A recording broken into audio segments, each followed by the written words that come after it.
Women have the power to transform this world. We can end crime and violence if we all agree to do one thing: share.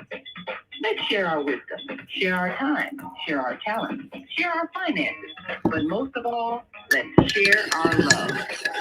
This is the Female Solution. Join me, Naima Latif, every morning, 7 a.m. to 9 a.m. Central Standard Time, as we bring you stimulating discussions about the issues affecting our lives.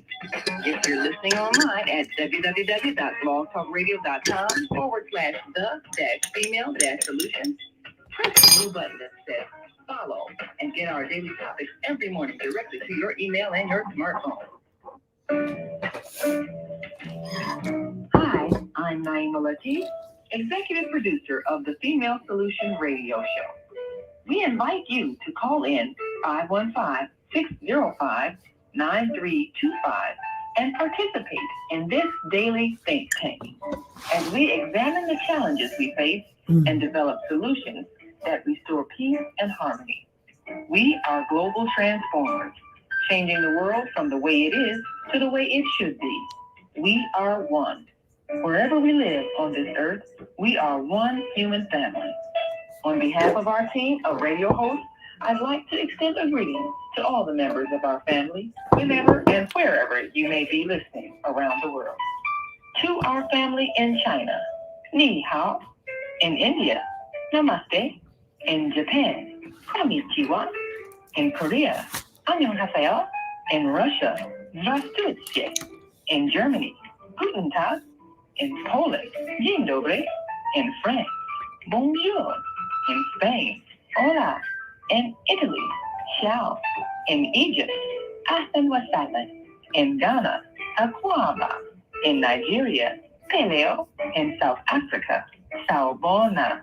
In Senegal, Nangadet. In Kenya, Jambo. In Israel, Shalom. In Pakistan, Afghanistan, and Saudi Arabia, Assalamu alaikum. Greetings, and may peace be upon you all.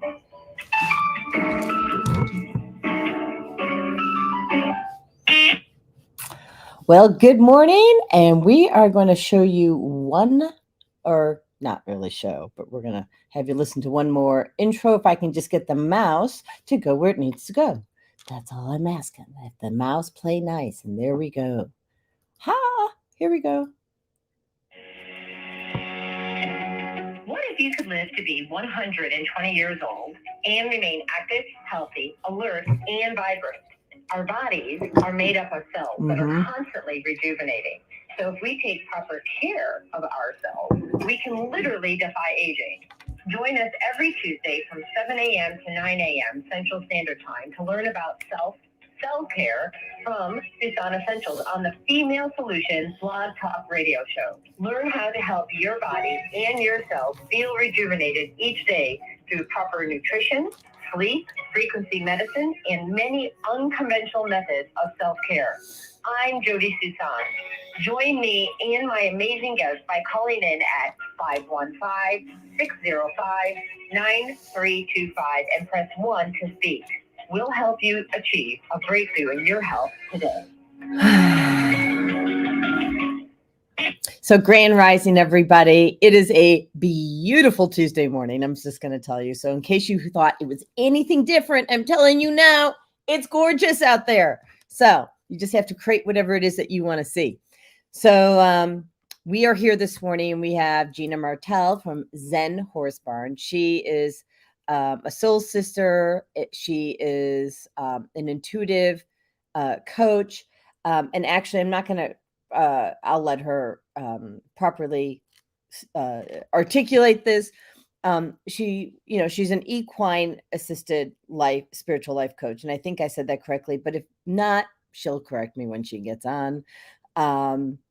But what I can tell you is that she, works with individuals and couples, and she uses her own personal health journey in addition to her training as an equine assisted life coach and other coaching, which, I'm sure she'll tell us about, to help people release what no longer serves them. Right. And my husband and I have been reading her book. It's just amazing what she had gone through, and I'm hoping that today my husband will ping us on air so he can say, well, what about this part of the book? So without further ado, let me bring on Gina. Good morning. Good morning. How are I'm you? good. I'm awake. No, you look very happy today. Something I must have am. happened last night. I can't. I'm not saying a word. I know that face. That face It's that the everyone glow has. face. I call it the glow. The glow. Yeah. Yes. Well, good for you. Okay, Good we're for not talking. you. Okay, if we say anything else, someone with red hair who's tall and about 6'2" is going to turn bright red. Just going to say It's okay. It's a good blush. it is a good blush. There you go. So we have Teddy here. She says she's going to share this show on Twitter. Thank you. Good morning, Teddy. Thank you. And she goes, good day, all. I came, shared on Twitter, and made it back to listen. Well, thank you very much. We are Yay, happy to Teddy. have you Thank here. you. So this is and Chris says good morning. I was wondering where you were, Chris. You're a little late to the game. I mean, almost a minute in. And just like a good blush. All That's good. right. Okay, we're talking about certain parts of our life online. I did it all the time for 36 years on air. I Really? had great ratings. Well, maybe we'll just have to have you back on here to talk about sex. All right. But what we're going to talk about today, this is our second time about ICU, the real you, right? Based on the movie The Avatar, which you also did a really great blog on your website about that. Thank you. Before we get started into the topic, would you kindly share with people, why you do okay, you guys, this is going the wrong direction already. Chris says, Andrew, ah ha ha ha.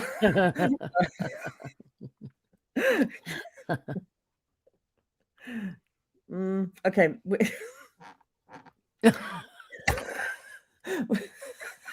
We've actually made Jodi speechless, which never happens. Nope, doesn't. Not too often. So since I'm Share speechless, what? What do you want me to share? share. Share. He's like, focus. I can't focus. Okay, I have mush brain. Your journey, like My journey. why you do what you do, what happened, and what brought you to where you're at today. Oh, okay. All right. Yeah. Well, I just keep it as short as I can. Well, I think it's an impressive journey, so you don't have to keep it short. Oh, well, okay. All right. I just don't want to take a lot of time away from, other stuff that we want to talk about. But all right. So my parents got divorced when I was 10. Mm-hmm. And my mother had an affair with a horrible man, but nobody knew it. They got married, and he was violent. He was a pedophile. He was a criminal, a severe narcissist, and very, very abusive. And so when I turned 11 is when, everything hit the fan. And he really started showing his ass, drunk all the time. I mean, it was a lot of stuff, and they were fighting all the time. And so a lot of things happened to me growing up in that time period from like age 11 to, I'd say probably he left, I think I was 17. He waited 6 years too long. Yeah. I hear you. Yeah. Well, my mom didn't have the strength to really push him out the door and keep him out. He was, narcissists know how to screw with your head, and they go back and forth, and they know how to groom you and pull you in. And my mom was very, very weak, and my mom grew up without a dad. And, she had 2 daughters, my sister and I. And he was horribly abusive. He was abusive to us. He was horribly abusive to her. You know, I was molested at the age of 7. Um, I don't know that my sister was, but I certainly was for several years. I mean, he didn't actually, do anything major, but he did enough, right? Hey, Um, anything is anything, right? Anything. Yeah. Yeah. I mean, watching me outside the bathroom window while I'm taking a shower, coming in my room and my mom's drunk and has left the house and fondling me. I mean, those are pretty disgusting things to do to an 11-year-old. And A 10-year-old. I had no idea what was going on. And then I was threatened that if I said anything, he would kill my dad. Yeah. And I believed he was capable of doing it. So we Yeah. moved a lot. My mom was like a gypsy and moved everywhere. And so I bounced around a lot. I ended up at one point in South Georgia, Lee County, Georgia, which was one of my favorite places to live as a kid in middle school. And life was good. He was still crazy, but I was old enough that I had then a boyfriend. I had my horses. I had okay things. I had tried out for cheerleading and actually made it. I had, been asked to do homecoming. I made it. And then I never got to continue those things because he went to jail, got out. And then my mom said, we're moving back to Miami. So I had to leave all that stuff. And my Oh, in horses, Georgia, you left it in Georgia is what you I did. left the cheerleading and the homecoming and my high school and everything, my friends. My horses, I came home one day, my horses were gone. He just gave them away. I mean, there were so many things that he did that I can't even describe all of them. But I'll just say this. When we made it back to Miami, my mom basically dropped us off with my grandparents and said, I'm going to go away for a little while. You're going to stay with Nana and Grandpa. And so I was grateful for that because I had a clean, loving home. My grandmother was awesome. My grandmother was everything to me. And, I went through high school and then I guess it was half of 11th grade, they showed back up and he yanked me out of the house and said, "You're going back with us." And so I had to live in his Oh, wait, the disgusting. one who went to jail is now back with your mom? He was, yeah, yeah, because she kept At bailing this him point out. in time. She kept bailing him out. Yeah, she kept bailing him out with my dad's child support money. Yeah, it was bad. And she was drinking a lot and he was drinking a lot. It was just horrible. So that, once I had to go back to home with my mom and him, I had made friends in high school. And so I seriously considered running away. I mean, I was planning on running away, but I didn't want to leave my little sister. And I knew she wasn't going to come with me. And I couldn't go to live with my dad because that's the first place that they would look. So I was like really confused. And I decided what I was going to do is I just was going to go hang out at my best friend's house as much as possible. So I'd go over there on the weekends and I'd go spend all the time with her. And thank you, Chris. And I got through high school. I graduated. Right before I graduated, he took a job in Saudi Arabia. And, you could go overseas and work your butt off, make a crap ton of money, and then you don't get taxed for it, right? No, I didn't know that. Well, it's a bunch of labor and aviation stuff and whatever. So he did that, and then he called on Christmas Eve morning and told my mom that he met another woman and that he was going to leave her, and I was super excited. Well, I'm gonna say, yeah, you're doing the happy dance. Right? I was dancing a jig. So yeah, I was very happy. And then at 18, I moved out and I just tried to fend for myself and live on my own. I lived in Midtown Atlanta for a while. That was awesome. I had way too much fun. And then I came back to Florida and my whole journey has been one of absolute survival. I struggled a lot. I starved. I couldn't ask really for help. I remember at one point asking my dad for help and he yelled at me. And, just my mom, when I moved out, she says, you'll be back. You need me. And I'm like, oh, those are fighting words for me. So Yeah, I'm like, not really. Thank you. I just, no matter what I did, I didn't care if I was starving and living in the alley. I was not going to go back to my mom. So I struggled a lot. But the reason I do what I do is because when I had those friends of mine and their families were so amazing and so loving to me, and I had really good grandparents, right? And I had grandparents on both sides that were wonderful. My dad's family's from Brazil, and they would come visit once in a while. But I did get a couple things that went right, right? A lot of things went wrong, but I did get some things that went right. And that was the love that I got from my grandparents, my grandfathers. If I hadn't had the love of my grandfathers, I would have hated men today by the way I was treated by my stepfather. Oh, yeah, for sure. And my dad was kind of absent. My dad remarried and had a new family, it's all that. But those are the things that went right, was being able to participate even on holidays like Thanksgiving and stuff like that with my friends' families. They just welcomed me in. They were so loving to me. And of course, my friends had told them kind of what was going on. But when I guess I always had these gifts that I could sense entities and ghosts and, people that had not crossed over. And I had that since I was a kid. And it at one point, it kind of got to scare me, and I closed off my abilities. When I hit about 40 and I'd had my last child, I went to a really good reader, real good medium. He was from the UK. And the first thing he said to me is, "Why did you turn off your abilities?" And I'm like, "What do you mean?" And he goes, "You closed everything down. You shut your third eye. You just shut everything down." I go, "Oh, because it used to scare me when I was a kid." And he's like, "No, you need to open it again because you have something really important that you're going to be doing." And I'm Yeah. like, So, when I work with people, there's a lot of people I work with who have either buried it, turned it off. right. So I have to pull it out of the ground wherever they buried it or reactivate. And that's a really important, not to interrupt your story, but it's a really important part of your story that you're sharing, that we get scared about what that looks like, or from a past life. They have buried it because we were being punished for our gifts, right?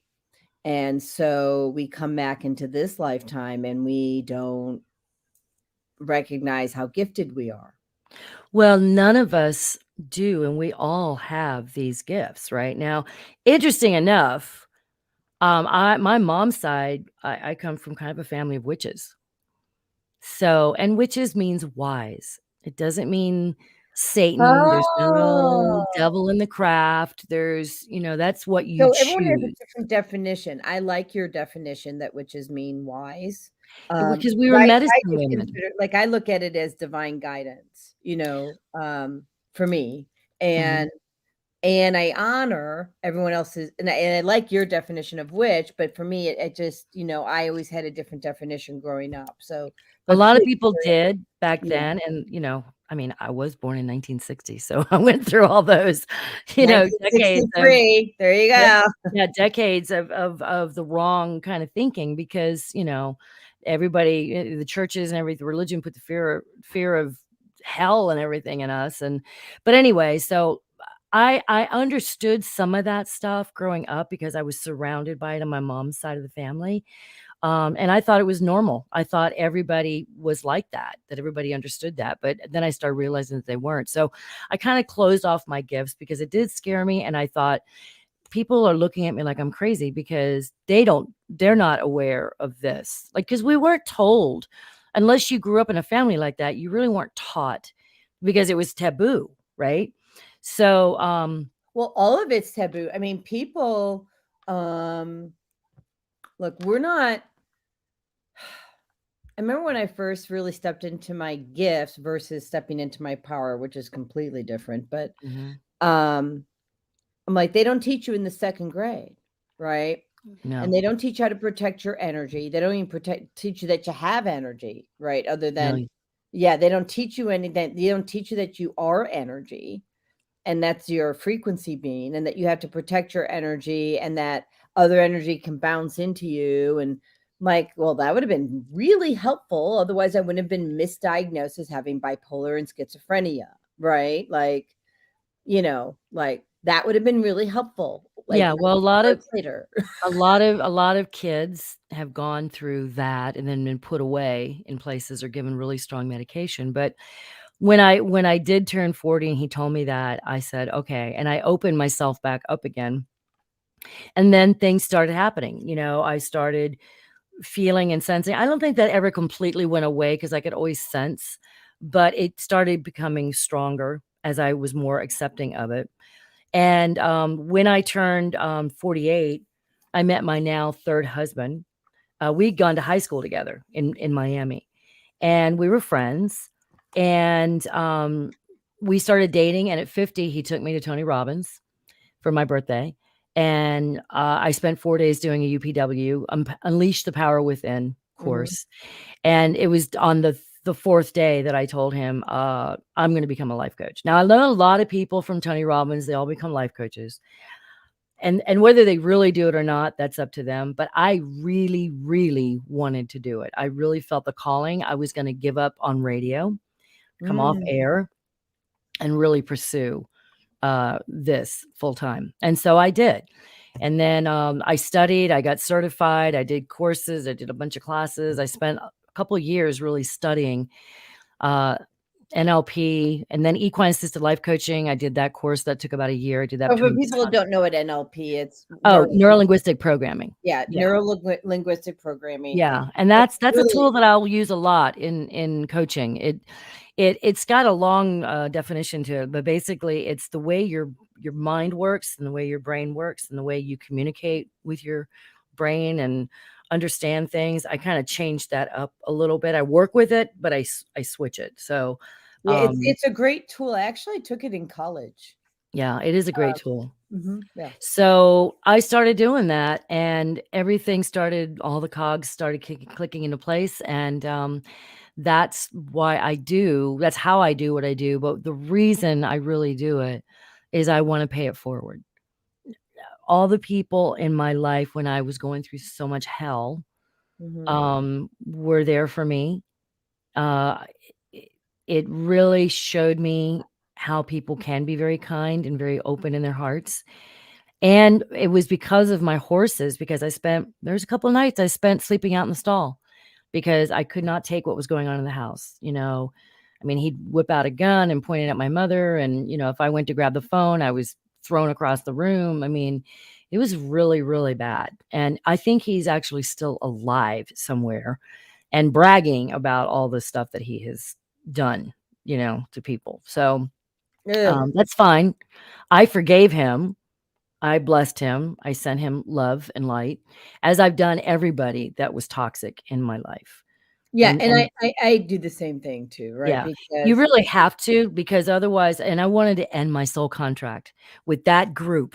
I'm like, okay, I know I came here to learn self-love and my warrior strength and my purpose. My purpose is now working with people and helping to heal them. And there's really, when people come to work with me, there's really nothing that they can tell me that's going to shock me, because I've pretty much been through it all. So that's the thing. And actually, Andrew brought that out about me, because one, I was on, as you know, 17 different medications. I had, I don't know, like I think about 24, 25 different chronic conditions. So as a medical intuitive, there wasn't a whole lot of mistakes that you made that I hadn't already made, right? Nothing was going to shock me either, right? So it's like you don't have to come here and put your head down low, because I did it already. I'm the one who ate the entire box of Twinkies. I'm the one, okay, I did the shit, right? I made all the mistakes. I took all the drugs, prescription drugs, but still I took all the drugs. I'm the one who bought them and put them in my mouth. And so the gift to us is that we don't, we've been there. We don't have judgment on it, right? We've done it. So go ahead, let it all hang out loose, because we know, right? Yeah, it's true. And with working with the horses, I knew how they actually had healed me. They saved me from going down a very bad path. And if it hadn't been for them, I don't know where I'd be. I mean, I've gone to a couple therapists working through divorces, and they said, you should not be sitting as still as you are right now. You should, everything you've gone through.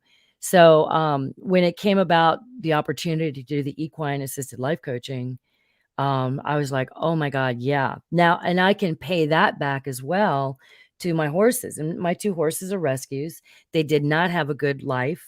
Yeah, And talk to us about Blue and Dodger, because Andrew and I have been reading the book, and I want to just say initially that your story about Blue and Dodger is very similar, not the same, but both my girls, my parents are rescues. Mhm. And what I realized is that, like, well, they're employees of Susan Essentials, right? Because they're both healers out of this journey that we've all been on together. And they are part of the healing family, like Blue and Dodger are, right? But share what happened to Blue and Dodger, and then we're going to get into that I see you, because I think that your story is so incredible, and it helps us dovetail nicely into ICU. Yeah. Because you weren't Yeah. being seen. You were a No, thing. I wasn't. I was You were a thing. completely invisible, but surviving as best as I could. So I know that I'm a warrior for sure. I know you're a warrior. I know, yeah. But so Dodger and Blue were really amazing how they came to me, because I wasn't even ready. Like, we had bought a almost 4-acre property in Woodstock, Georgia. We had just bought it, and I went down to Miami to visit a really dear friend of mine, Roy, and he's actually the treasurer, sits on the board of the SPCA in Miami, or in Homestead, Florida, for abused and abandoned horses. And so I was down visiting, and he said, let's go to the SPCA and see if you can find, somebody to adopt. And I'm like, I'm not really ready. I don't have fencing. I don't have anything yet on the property. He's like, let's go look anyway. So went to go look. I looked through 48 horses, most of them all Pasafinos, which really breaks my heart, because Pasafino breed in Miami is so abused. But anyway, I really was looking for just a good, steady quarter horse, didn't find anybody. And then as we stopped next to this one stall, and I'm talking to the girl, Lori, that runs it, and Roy, and I put my arm on the stall door, and this horse knocks off my arm. And then I'm like, who are you? And I put my arm back up, and he knocks my arm off again. And I see the little sign says Morgan. And I'm like, Morgan. Now, I was also kind of interested in a Morgan. Morgans are very rare to find in Florida, because they're mostly all from Vermont, right, in the north. So that horse wanted to talk to me. And I asked the girl, Lori. Dodger, or this was Dodger. This was Dodger. And I said, can I go check him out? Can I go talk to him? And she's like, he's wild. I mean, I'm warning you. But she knew that I had horse experience, so she wasn't going to worry so much. But she didn't know what he was going to do, because he had actually been taken out to the Everglades on purpose with a halter that was too small for him. He's got a little indentation on his nose, and left for about 2 years to survive and fight pythons, alligators, packs of dogs, all kinds of wild things, hurricanes, everything in Florida, find food. The herd, at least when you're in a herd of a horse, you've got somebody there to watch over if you want to sleep. He didn't have anybody to do that. He never really slept, hardly, no food, nothing. So I walked into the stall, and he's at a big window in the back of his stall. And I walked to that window, and he turned around and followed me. And we both stood looking out that window over to the pastures that she had. And I said, well, what do you want to do? You want to come home with me? And he goes, I want to go. Please adopt me. Please adopt me. Please adopt me. That's all I heard. And I said, okay, let me think about it. I went home that night. Well, went to Roy's house that night, and I'm sleeping in the guest room, and I'm having all these dreams of Dodger. He's talking to me all night long. I woke up, I go out to the kitchen to grab some coffee, and Roy says, I dreamt about that damn horse all night long. I said, yeah, me too. I said, I think I'm supposed to take that horse. And so I did. and I brought him home, and I learned how to fence because I had to hurry up and get the fence up. But I had a lot of work to do with him because he did not trust. He was terrified of everything. And he's turned into one of my best equine coaches. I mean, he really special, and they both know. And Blue came to me as a gift in a way, or as a rescue, a double rescue, because Blue had been bought as a breeding stallion. He's from the Blue Hancock line that is all cattle horses, cow horses, all those, and they're beautiful. They're blue. They are literally blue gray. And a friend of mine had taken him. He was rescued from for the SPCA, and then the guy that bought him for breeding thought he'd be a better breeder if he was hungry and starving. So, what is that concept? They do that with dogs too. Yeah, I know. So he adopted him. He trained him to become a reining champion, and and then he couldn't keep him anymore because he went through a divorce, and he could hardly even afford to feed him. So I'd love that horse forever. Like when I met that horse, I was like, I want that horse one day. So Dio called me and said, do you want him? Because I can't keep him. I'm like, yeah, he's my biggest horse. I mean, he's huge. I cannot just swing up on him like I used to when I was a kid. Right. So Blue was already broke and ridden and everything, but he'd never been an equine coach. He'd never really worked with people in that respect. My friend Sandy, that is an animal communicator. I had her. It's interesting. I was just thinking about her. I was thinking, I wish she was listening to this show. She's amazing. She's very good. And when I can talk to them, but when I want to go deeper, I get her, right? Because she'll go in and get some interesting stuff that I'm not picking up. So she went in and talked to them, and it was very interesting because after a little while of doing what I do and using them for the working with people, they said to her, she goes, do you know what your job is? And they both, individual conversations, Blue said, I change lives. And Dodger was just like, she said, I saw him just skipping and singing a little song, and he said, I help people change. And so they both know exactly what their jobs are. And Blue, Dodger specializes more with women and children. Okay. And then Blue specializes more with people, well, mostly men, but people that have control issues. And what I do is I just walk you out into the pasture and have you stand there. And then one of them, sometimes both of them, will walk right up to you, and they choose who's going to work with you. Right. So, and I think it's really important. And actually, I'm texting Sandy right now to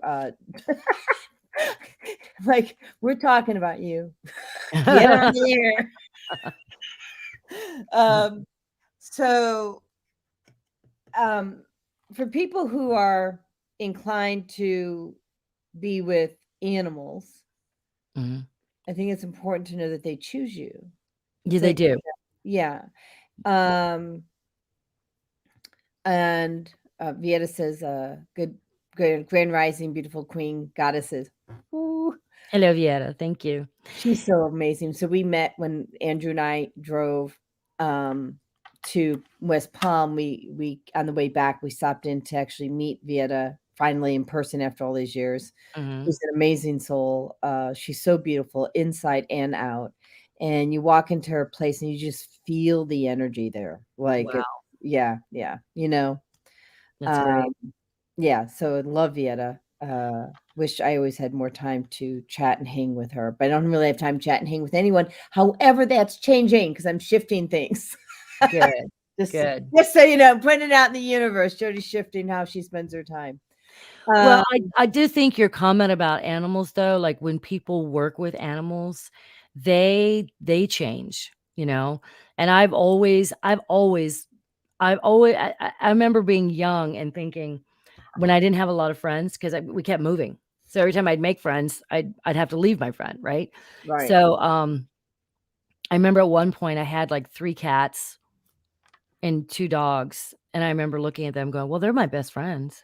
That same here. That's all I need. And so I got very close to animals, and it really, it's done amazing things for me. It really helped me a lot growing up and going through all that, but it helps me even today. I mean, I bring in the animals with people, and it's amazing how our dog Amber, she's crazy, I but love she's the her. most loving thing. And sometimes, people are in my session and they're going through a rough spot, and she'll start scratching at the door. It's like she knows she needs to come in, and I open the door and let her in. She just walks up and hugs that person.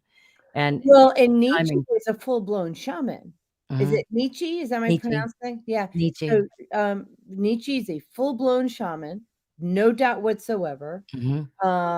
And Andrew has a comment here. He says, when I was with Gina last week, I walked out to the horses. Blue said hi, but was not interested. Dodger came over, nuzzled me, and sent his good energy to me. It was wonderful. Yeah.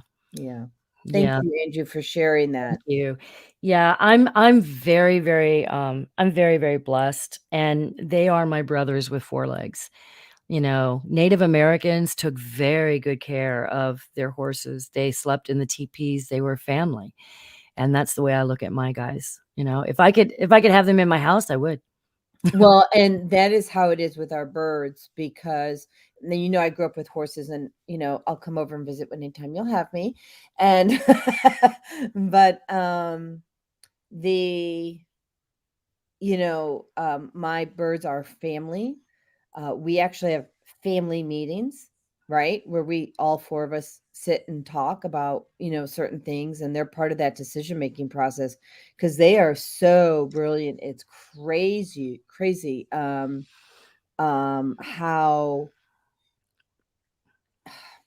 intuitive they are Yeah.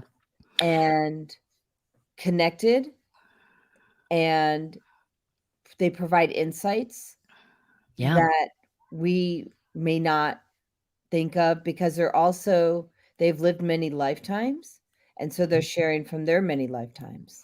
Right? Yeah, there's a great book I'm reading right now. It's called Animal Soul Contracts. And it is about how animals follow us through our lives. They do reincarnate with us, and it's pretty interesting because what I feel, and we're talking about I see you. Mhm. Animals see us in a whole different way Thank you. that we Right? see each other. Yeah, they do. They see us in a whole different way that is truly, they see our soul. I mean, there's many times when I'm walking back from the barn and Amber will be jumping around and holding a stick in her mouth, and she's trying to remind me to play, to take time to play, and I'll pick the stick up and I'll throw it for her. I'll throw it a little bit, and play with her a little bit. But animals always remind us. I mean, they see us in a very different way that some people in our lives cannot see us, Which is why a lot of us gravitate to the animals, because we feel seen, we feel heard. Mhm, They may not speak the same language, mhm. and that's really key, because how is it that they don't speak English, but we feel seen and heard by Well, another species? right, and they have the chakras like we do, right? Yeah. So their 8th chakra is on their face, right in the middle, right below their eyes into their muzzle, Okay. and that's their sensory, like they really can feel and pick up a lot of things with that. And now I've mentioned to you, and this, you've heard me do it, that I also speak light language, right? Yes. So the other day I was in the stall and I just, I put music on in the barn for them. I have a speaker and I put music on, and I put on some Lemurian music because I know that my ancient ancestry, I am Lemurian, right? Well, we both are. Okay. Yeah. So, sitting in the stall, I had that music on, Mhm. and then I was in Dodger stall, and he actually just walked up to me and stood there, and it was like he looked like he was asleep, but that horse, I swear, was meditating. He was listening to that music because there's tones in it as Mhm. well. And then once it stopped, I was so intrigued by the way he was responding to it. I actually started speaking to him in light language. And he turned around and looked at me and just stared right at me. I mean, that horse, I swear he understood. Yeah. So I just decided to bring this up because, Yep. yeah, Great. Send me that. I love that. Third eye, exactly. Yep. yeah, That's your yeah. third eye. Yep. So they really, I'm telling you, when I took my equine assisted life coaching course, my teacher was so amazing, Pam Kacklemeyer. Oh my God, she was so brilliant. And she works with a lot of Native Americans and chiefs and stuff like that work with the horses. And that's how we were taught, right? And she said, if we are barely, with the shifting of this planet, of Mother Nature, if we are barely going towards fourth dimension, because when I took this class, it was a few years ago that we weren't, it was past 2012, but we were just entering this new phase, right? She said horses are on the 33rd dimension. Okay, what does that mean? That means they are so much higher dimension wise than what we are. Horses are very different than any other animal. Yeah, that I know. I mean, growing up with horses, and they were just, they are how I made it through as well, right? Yeah. So, but 33rd, we're approaching the fifth dimension. So that's like, I don't know, 7 times stronger than us. Mm-hmm. Yeah, they So are. more advanced than us. Well, and remember, horses are the distant relative of the unicorn. And unicorns were very magical. Yeah. So, and I'm such a huge fan of unicorns. There's a wonderful book. I'm telling everybody about these books, especially for animal lovers. This book I have is called The Mystic Horse. Oh my God, is that interesting? It's written by 2 PhD psychologists, and they just were fascinated with the whole energy of the horse, and they wanted to research it more. So they went to Spain, they went to Morocco, and they went to the UK, to Scotland and Ireland, right?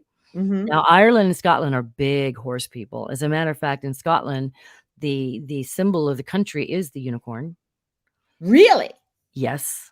Okay. And in Ireland, I forget what the symbol is, but the government recognizes the fae, Okay. fairies, right? Yeah. Yeah. And I told you that I did the I grew up thinking I was Italian for all these years, and then when I did my mom's side, I Yeah. became a daughter of the American Revolution, and I did the ancestry DNA thing. I found out that I'm 55% Scottish, and the rest is UK. So, that made sense to me because I resonated so much more with everything in the UK and Scotland than what I ever did really Italian wise. So that was Yeah, blew my I mind. get that. I get Yeah. that about you, and that's also Andrew's heritage is Scottish and Yeah. Irish. I have a clan. I have a clan. You- So the interesting part is that all that stuff in the UK, they recognize a lot of those things. And because we are multidimensional and everything is shifting now, all that stuff, there have been more fae reported. People have seen Bigfoot more. Yeah. There's things coming Well, and that's what people don't understand is that like we're multi-dimensional. The dimensions are happening, these timelines are happening at the same time. Which means that you could be walking, and if you have a deceased relative and they could be walking right by you. Yep. I saw another intuitive. Her name is Reverend Charlene Hicks. If you ever want to see a great astrologer, she's here in Georgia. Wow, she's an astrologer and an intuitive. And she said, you're shepherd, and I'm like, that was the first dog I ever had, Duke. She goes, he's still walking with you on every time you take a walk. He's walking with you. I get Wow. chills when I say that. And so, yeah, I mean, they're here with us. Yep. We just don't see them in the same way in which we Well, saw them. everything multidimensional, the dragons are back. All those beautiful, I just love all that stuff. And they've been living in Middle Earth all these centuries to stay hidden because, we were told that they didn't really exist and we weren't allowed to believe in them. Oh, they exist in the gnomes. I mean, the gnomes exist. I mean, they're amazing. Like, Mhm. yeah, that's our team. Yep. So let's tie this back for everybody to ICU, right? Mhm. And Mhm. because a lot of us are turning to our horses, our dogs, our cats, our birds, because we feel seen by them Mhm. and we feel loved by them Yeah. and we feel heard by them, even though we're not speaking the same language. But what would it look like if we could do that with humans? Well, that is a big challenge for a lot of people, because to truly be able to do that, we have to remove our ego. Right. And for those who don't know, ego is edging or easing. Edging God out. Yeah, edging God out. There's two. People say edging God out. They also say easing God out. You Well, know, I always learned it edging God out me when I too. when I first told you about it. Wayne Dyer is I Yeah, love Wayne Dyer, and he's me the too. one that taught that, and I thought that was brilliant. So, yeah, and it is true. I mean, it's nothing to do with love. It's everything to do with how it affects you, how you feel about it, how you look, how you're represented. And that's all ego, right? Hmm. So to really truly be able to see somebody, we really have to be able to put our ego aside, and we need to learn to see people with our heart. And that's what I loved about Avatar 2, is that it really showed that, is seeing, feeling and seeing with our heart. Everything we're doing right now as this shift continues is everything is based in love. We just had a beautiful new moon in Pisces. Pisces is all about love, intuition, Connect with the water, heart, releasing that flow. brain thing. Yeah, and it's not even just the brain thing. It's a really mostly all in the heart, and No, we've got. no, I'm saying it's releasing being an ego. It's Oh, right, releasing right. being so logical about it, Mhm. right? Because we Well, get stuck in that logic and right. then we're reasoning um, away the concept of love because Mhm. they did X.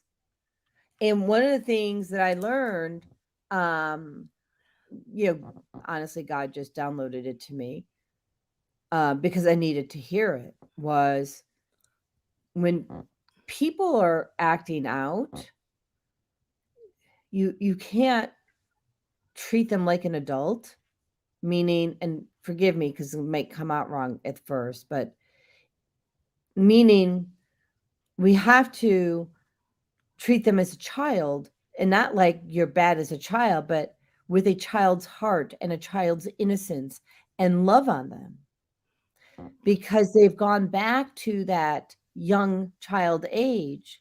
And that's why they're acting out to begin with. Right. And so Um, start with heart. right. So if you can, I think I'd mentioned it one of the other shows. If you can see people as a child when Mhm. you're in a situation with them, it changes everything. Yes. Because if you see them as a child with your third eye, you Mhm. can see how they became, what was going on with them, and then you reason them in a different way. But here is something else. When we have arguments with people, when we're mad at somebody, and we've all done this, we've all gone through this, Mhm. okay? A lot of people, when they're stuck in ego, it's all about who wins, who's right. Everybody wants to be right. It really doesn't matter who's right or who, because nobody wins. Right. So what I try to teach people, and I had to learn to do this myself because I didn't grow up with a good model of teaching me how to, fight right. Like, and I teach that. Healthy or fight healthy. I always say fight healthy, Well, right? fight healthy, fight right is what I call it, but it's really teaching people how to, um, not it's just teaching people how to be more solution oriented instead of going with the ego and putting your sword in your hand saying, I'm right, you're wrong, because that is the ego. Okay. Right. Even when we talk down to people and we tell them, you're stupid or you're this or that, that's judgment and that's ego. Yeah, it is. And we've all done it. We've So all done it. And the so thing for those is, of you are thinking, oh, poor me, I just want to make sure you know you've done it too. oh yeah, We've all done it. that's what I said, we've all done it. Yeah. So the thing is, what I have found is if you can, and it takes determination to do this. Yes. But if you can stop and say, I apologize, please forgive me, I love you.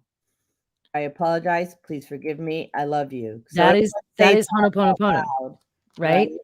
And then you can hug on the left side. Heart to heart. It does, and even if you say it, and you have to say it and not even expect to get it back. Right. Because if you say it like that, you say it unconditionally. Mm-hmm. If somebody doesn't say it back to you, they're not there yet. They're not there yet. But at least you can say it. And then you clear it. Yeah, for sure. That's up to them whether they want to say it back and ask for forgiveness. A lot of people feel like, how can I ask for forgiveness? He was such, or she was, whatever. It doesn't mean that you're going to stay together. I mean, listen, if your person's abusive, you really want to get out of that relationship. Okay. But if you can both, if it's not an abusive relationship and you do have a lot of love between you, and you can at least get to that point, I apologize, please forgive me, I love you, then it disarms so many of the situations in arguments, because then you kind of feel like, God, I'm an idiot. Why did I react to that so badly? And the answer is your childhood. Many times. However, we Mhm. cannot go through life using that as an excuse.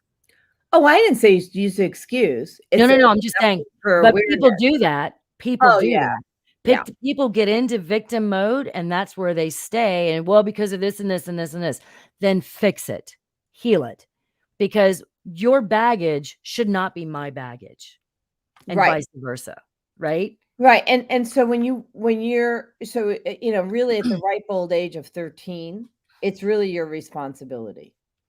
According to the Bible, I mean, and to go by that, but you're a man, you're a woman, so start being self-aware, start the healing journey, because you're probably, if you can. I did it at that age, actually, at 12. Well, that's good for you, but a lot of people aren't. Like, I couldn't.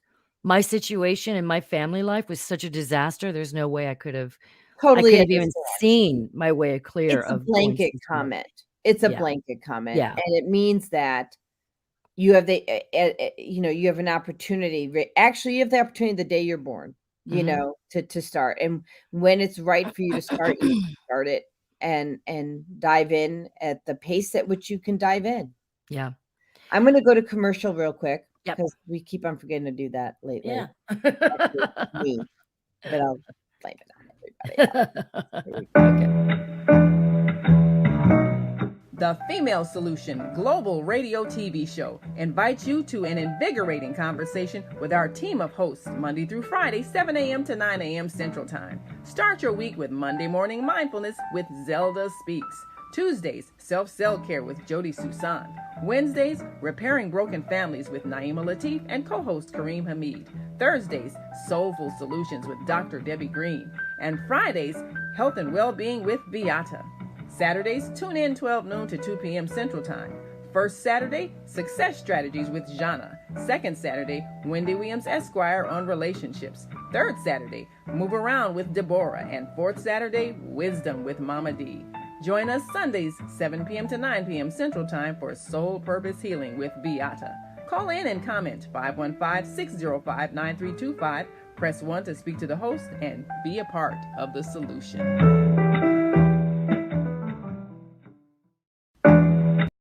Jodi Suson of Suson Essentials was misdiagnosed and nearly died in 2013. Instead, she chose to reclaim her health using plant and energy-based healing. After losing 92 pounds, she now offers the psychologist and doctor-recommended functional food program, focusing on two things: toxic-free living and a connection to our brain health.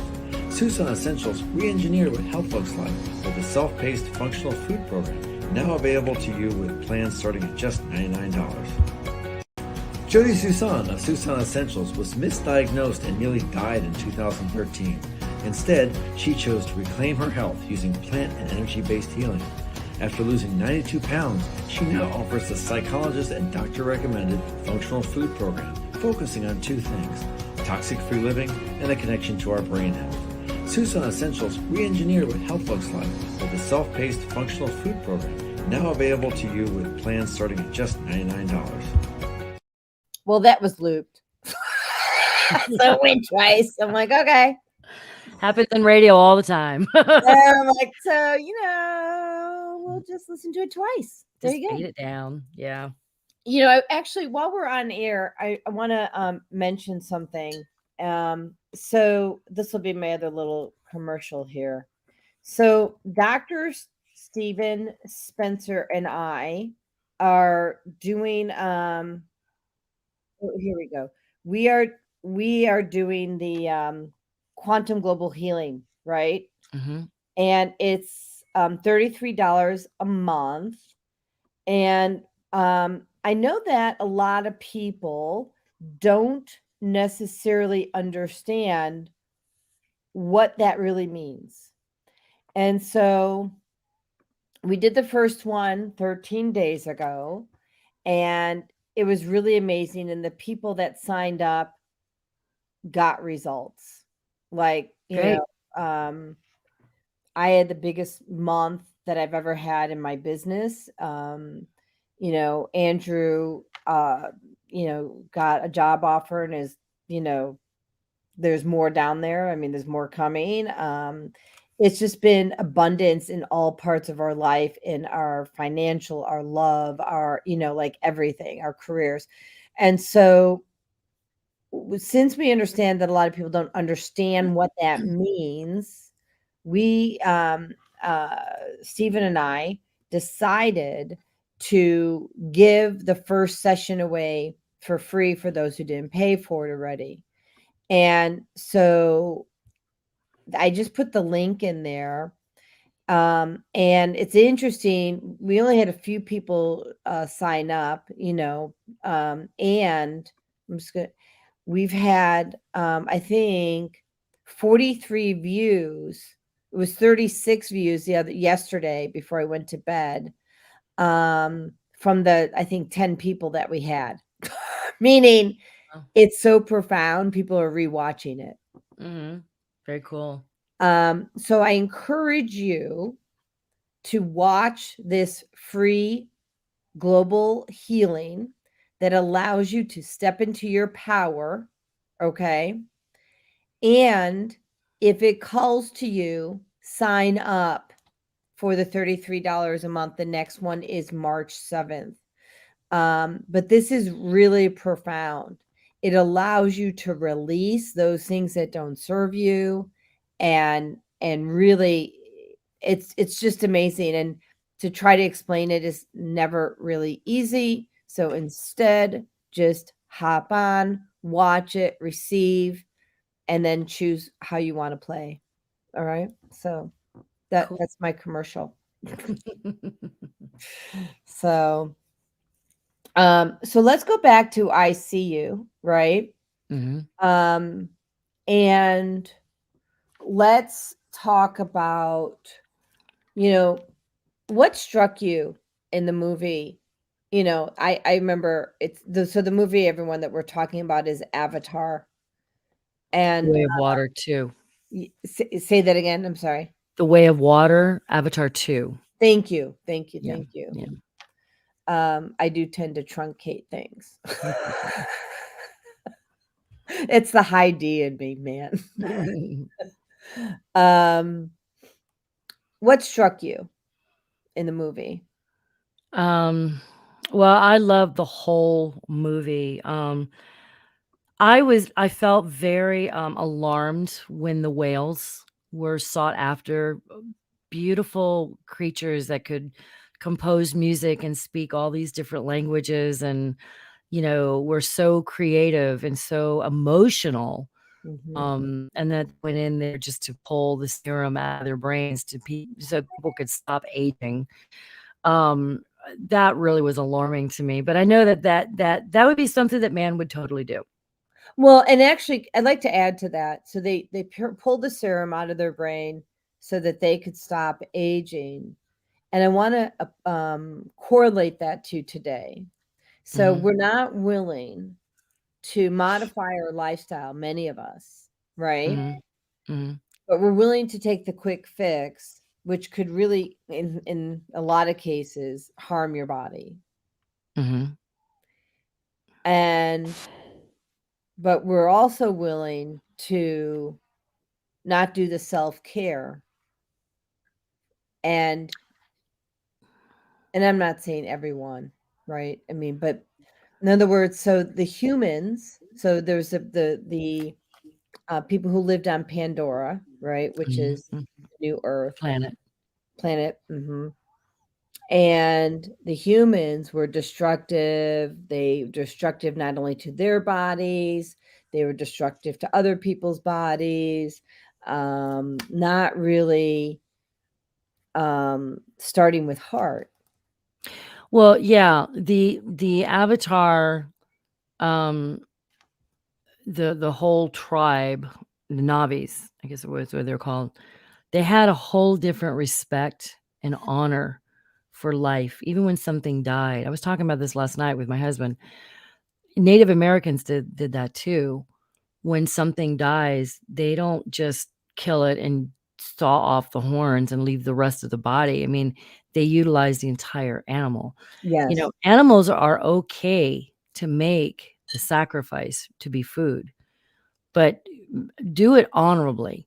And that's one thing I loved about the movie, is that every person was honored. When Kiri was in the ocean and she could make things move, and she was actually connecting so heartfelt, soulfully with everything alive in the ocean. We all have those abilities, and I think that's the one thing that really touched my heart, was how they honored everything, and they truly saw it. Even when they killed something, they said, "I see you. Thank you for your sacrifice." Well, and so the thing is, like, I remember, and I don't remember the names. Well, it was at the beginning of the movie. Was it? I'm not sure if it was one or two, actually, but where I think it was the first one, where she had to save, which was eventually her husband, from being attacked by one of the animals in the Yeah, forest that's the of first one. Pandora. Right. And so he was like, "Oh, thank you," and she was mad at him Yeah. because she had to kill an animal because he didn't even realize that he crossed a boundary, right? And people have to understand, like, someone may save you, but you may be crossing boundaries, right? So you didn't have to have that happen. No one really has to be hurt or die in that particular situation. And so, and I think that's an important lesson for all of us, that we don't have to have this negative energy in our field. No, we don't. But because of our old programming and brainwashing, we are only starting to see the difference. I was watching this whole thing on Dr. Stephen Greer last night. It was on YouTube. He was doing a whole 2-hour talk with Sean Ryan on the Sean Ryan show.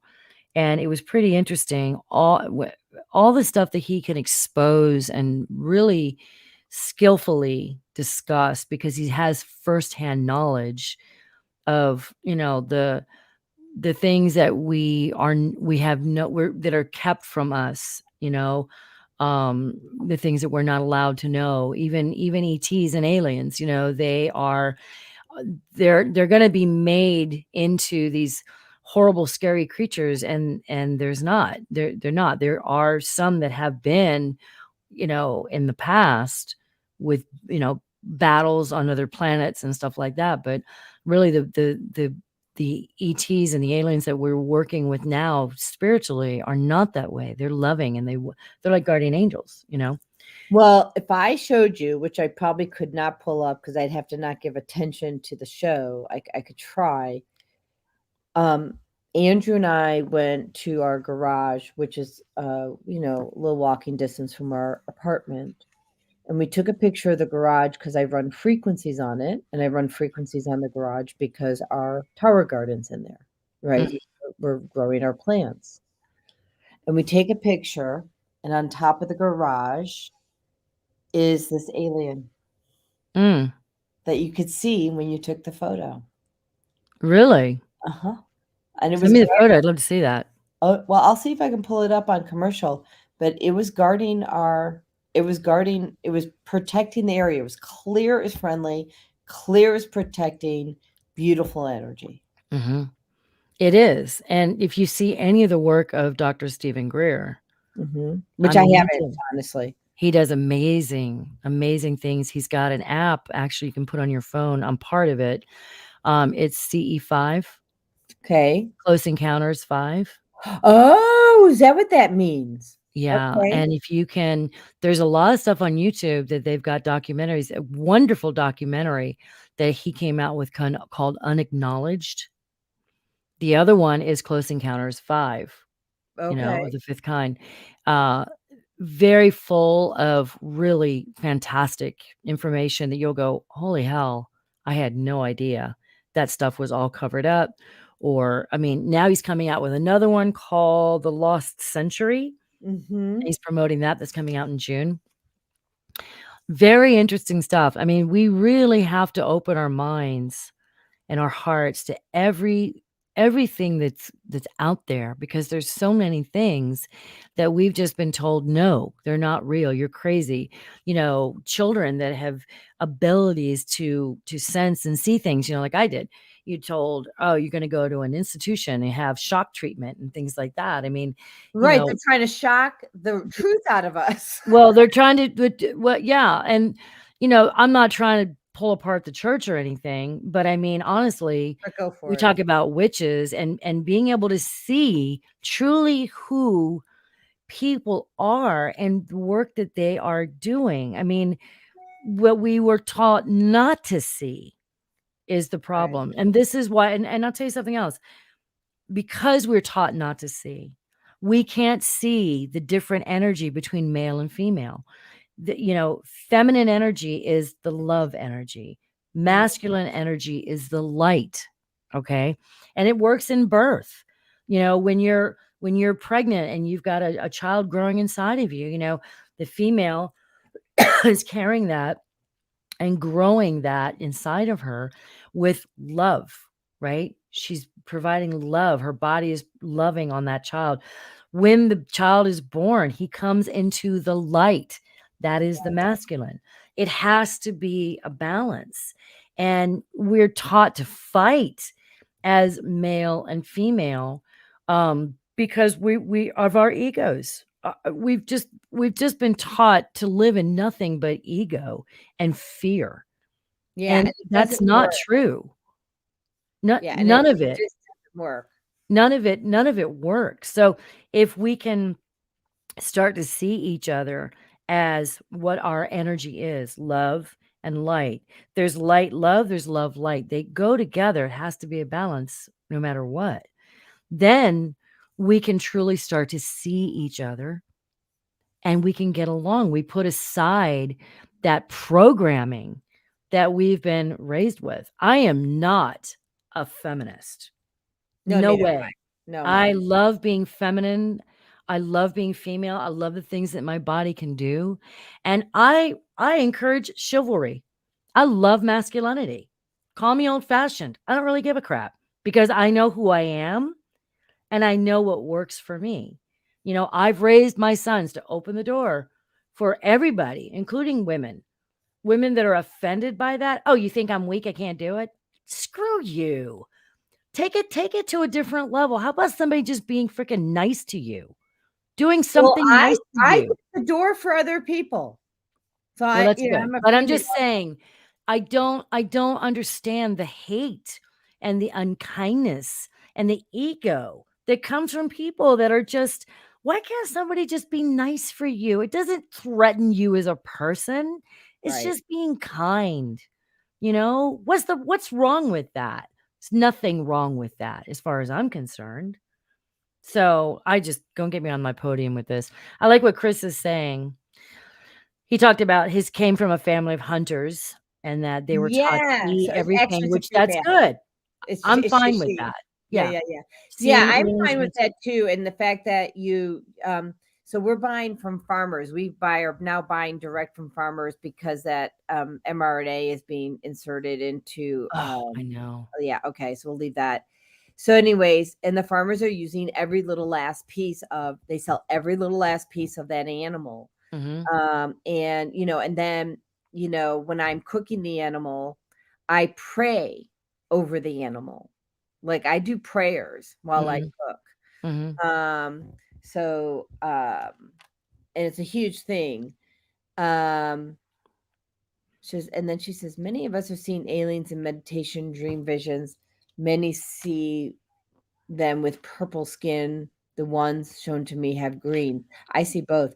I found the picture, by the way. Oh, you did? Okay, yeah, I'd love to see it. Chris, I think that's a way that they are starting to introduce themselves to us because I have lately been having more dreams and I've seen them purple and dark blue.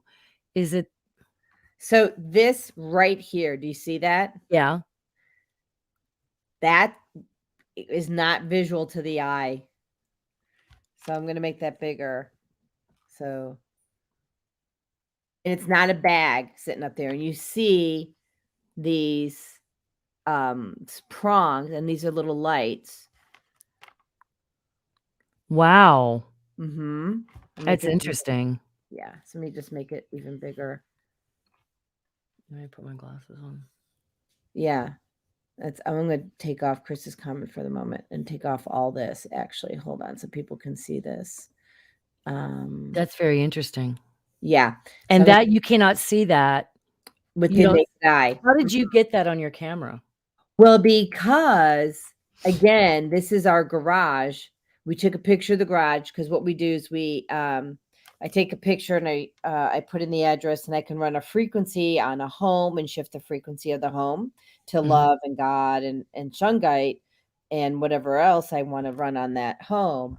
And I wanted to run the frequency on the garage because I wanted my plants to have the frequency of love. So, they're healing because we're growing our herbs in there, like basil, and then we're also growing bell peppers and chives. And this is what showed up. Wow. Mm-hmm. That's very interesting. Yeah, I like that shit show. It almost looks like a tree and a person at the same time.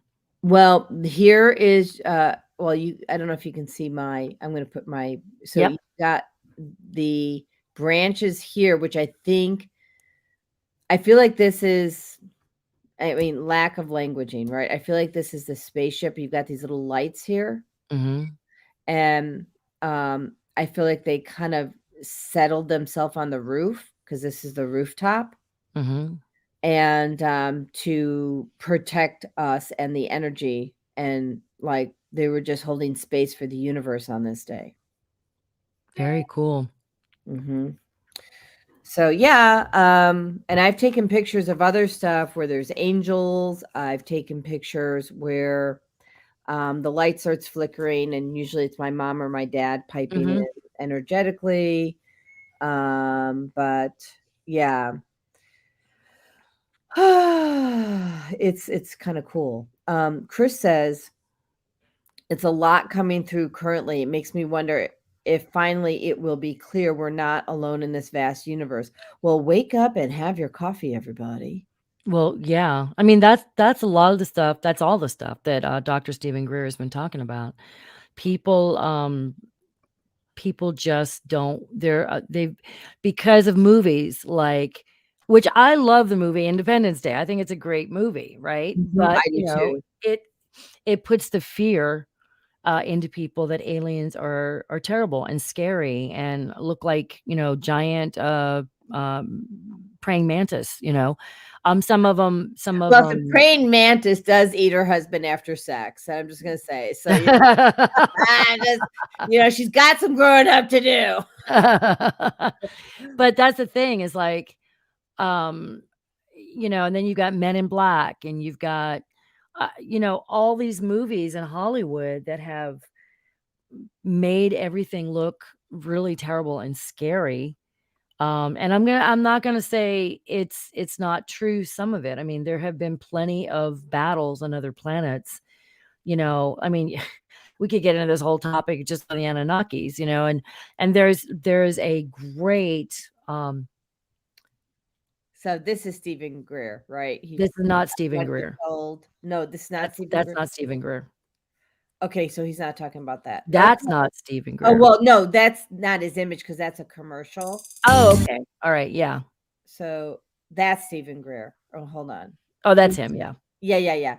So on what he told Trump administration about UFOs. Yeah. So if anybody wants to that's what you're looking for. That's how it's spelled, like that. Yeah. So that's what he does. He is actually a medical doctor for years, emergency doctor. And he went in this direction because he had contact when he was 18. And he just got really, really into, I have to tell people about this. I have to show people that this is true, Yeah. And so he works with the CIA, FBI, government, and they don't really like him many times. Sometimes they do. And he's able to get all kinds of interesting documents, and UFOs have been a problem to them for a long time, but they're really not. No, they're not. And if you see a lot of these bases that they have the nuclear weapons, they see a lot of UFOs around those bases because they won't let those nuclear bombs go off. They defuse. So that's exactly what I just heard energetically. That's when you were just before you spoke it. And so I feel, look, I'm just going to go out there and say this. Like we're from Lemuria, right? And we're here in human form. And I don't know why my voice is reverberating, but anyways, we're here in human form. And I don't really consider us humans, right? I think we're from, spirits like you and I and Andrew and Chris and like a lot of other my friends here, having a human experience. Yeah, this is just an avatar. And then there are humans, like real humans. And so the aliens are coming in to stop self-destruction, quite frankly. Well, yeah, because Mother Earth has taken back the planet. Mother Earth, Gaia, is sentient. And the great mother that they refer to in the movie is Mother Nature, Mother Earth. So she said, the planet, Mother Earth, just said, hey, screw y'all, because you're destroying me, and I'm not going to let you anymore. Yeah, so but we really are. I mean, shift. You guys got to take a look at your trees. Oh, yeah. Okay, and once you take a look at trees, I don't care where you are, but I mean, in Georgia, like the trees that are by the home have, and I'm looking over outside the window, have this green mold that's growing on the tree. Wasn't here a year ago when we moved in. And since that time, they've upped the 5G, right? They've increased the electromagnetic frequencies that are impacting our plants, our animals, and of course us. Now, 30 feet, maybe 50 feet away, I've got the forest. Spoiler alert, no mold on those trees. Mm-hmm. Yeah. Because it's not as impacted by the 5G and EMF. And what they did is they put the lights. We have these street lamps, and in those street lamps, they've now installed 5G. Mm-hmm. And most people are not aware. And so it's not only impacting you emotionally if you're having more fights or more arguments, more depression, that's a 5G in your street lamp. Okay. Andrew and I, when we lived in Illinois, every time we went to the grocery store, we were having huge fights. Like the brain on fire. I'm like, what the heck's going on? We were being exposed and jammed on by the 5G because we were parking right under that lamp. You walk into the grocery store, tons of 5G because of all the your food is at, because all the EMF on your food. And then if you're buying your food in the grocery store, the DNA of your food is changing because it's under all of that. Mm-hmm. So you have to go find your farmers. Yeah. I'm not saying that you're not going to be buying from a grocery store from time to time, but when you do, you really need to pray on the food. I know we're not talking ICU, but this is so important because we are destroying our earth. So Well, we are, and that's why she is going through this shift so that Mhm. she can take back all of her beautiful essence and beauty. And yeah, I'm reading what she had a beautiful So she's and saying, friendly it's spirit. Naeem Latif. She's the executive producer for the Female Solution, and she says the alien I met looked like a praying mantis, but he had such a beautiful and kind and friendly spirit, Mhm. right? Like the alien that was over our garage, I was not fearful at all. No, So you don't have to be. no, you don't. And actually, I want to share this. So this applies to aliens, but it actually really applies to the person sitting next to you. Okay. One of the things that is important to do when you meet someone, stop looking at them. And I don't mean don't make eye contact. I mean, don't let what you look at give you the concept and thought form that describes who they are. Go into their heart center. Mhm. Feel them. Well, that is what ICU is all about. Yeah, It's and not I started judging on the external. It's feeling and seeing the internal. that is how Andrew and I met. And that's how I fell in love with him. Mhm. Like, I saw him. I've got my eyes closed, but I remember we were sitting down at the table, and I saw I felt his heart, and I saw his heart, and I remember that, and then I knew he was my soulmate, my twin flame, Mhm.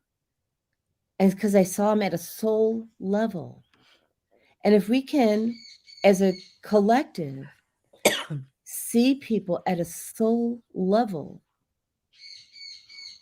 And then when they are feeling fractured because they're remembering something from their childhood, go back to see them at a soul level and coddle them. And I don't mean in a negative way, but be there for them to heal the wound. Because if you're with your mate and things are coming up, you're here to heal wounds together, not to make them worse, but to pause, love on each other, see each other, help each other heal the wound. Would you agree? Yeah, unless both of you have big wounds. And then I think you really need to go see somebody I because didn't mean that you're not supposed to see someone when you're doing this. It's not an either or, it's a yes and. yeah, because that will help a lot dealing with somebody, working with somebody objective, that. But yeah, absolutely. I mean, and the greater your love, I talk about it being the glue, Mhm. The greater your love, the more glue you have to keep you guys together. Very nice. Yeah, I'm wondering if Andrew will share his experience because we've seen you, right? Mhm, mhm. And so if he's willing to share, if you're not, it's also okay. Some of things that he learned. I mean, honestly, I had to learn how to step into my power without powering over somebody else. That's a So, hard thing. yeah, it is because I have a very strong personality. And so for those women out there, and there's a lot of you out there who have a very strong personality, it is possible. You can step into your power and allow people to do what they want to do without powering over them. It's a learned, it's a an unlearned skill. Exactly. It's totally an unlearned skill. And Unlearned. Zelda says, Grand Rising, I see, feel, and hear you. Feels good to hear such truths while being bombarded daily with bullshit. Yeah. Right? And she also says, Zelda, older and wiser we get, the more we realize we are manipulated daily. Thanks for offering alternative truths revealed. Ego keeps us trapped in bondage. So we were at the Saltville Grotto. It's in Snellville. It's a beautiful salt cave. And a woman, her first name is Ray. I don't remember her last name. Actually, I don't think I got it. But she led the sound healing for the new moon yesterday. And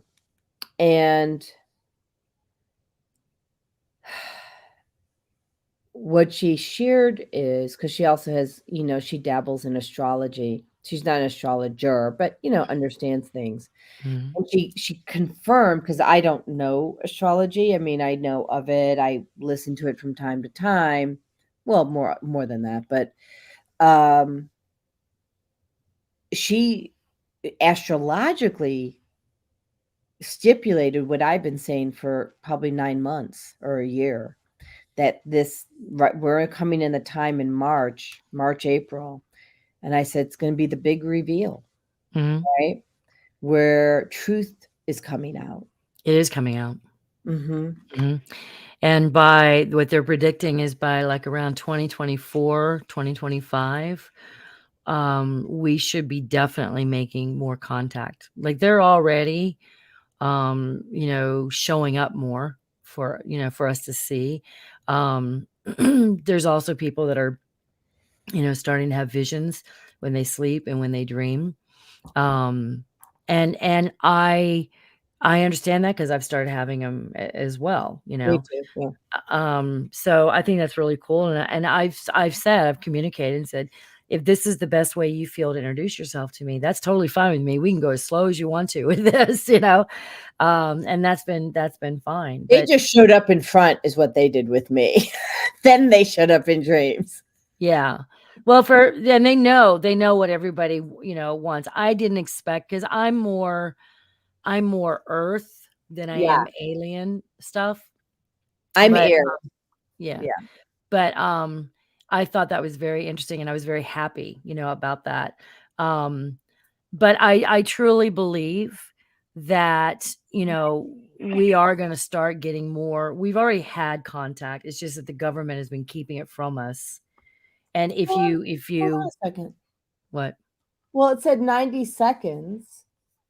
I guess the show was scheduled for not 2 hours.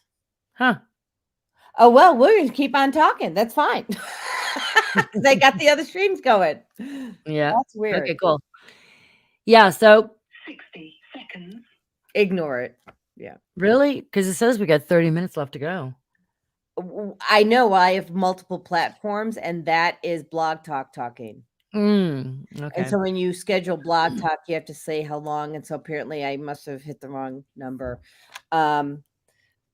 It's okay because it'll still keep going. Okay.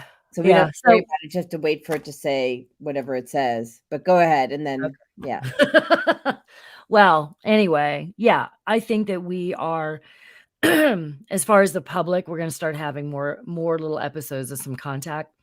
That's something that we do with CE5. My friend Christina, She's a Reiki practitioner, and she specializes in galactic Reiki. Really? Galactic Reiki. Yeah, especially, Okay. yeah. And she runs this whole group of CE 5.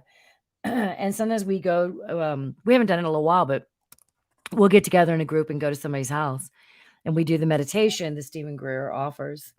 And we just lay there and at night and watch for, some ships to go by and make their little contacts. And, it's really amazing. I mean, the more we are open to anything, the more we're going to get to experience it. I really believe So that. I just did a Google on CE5.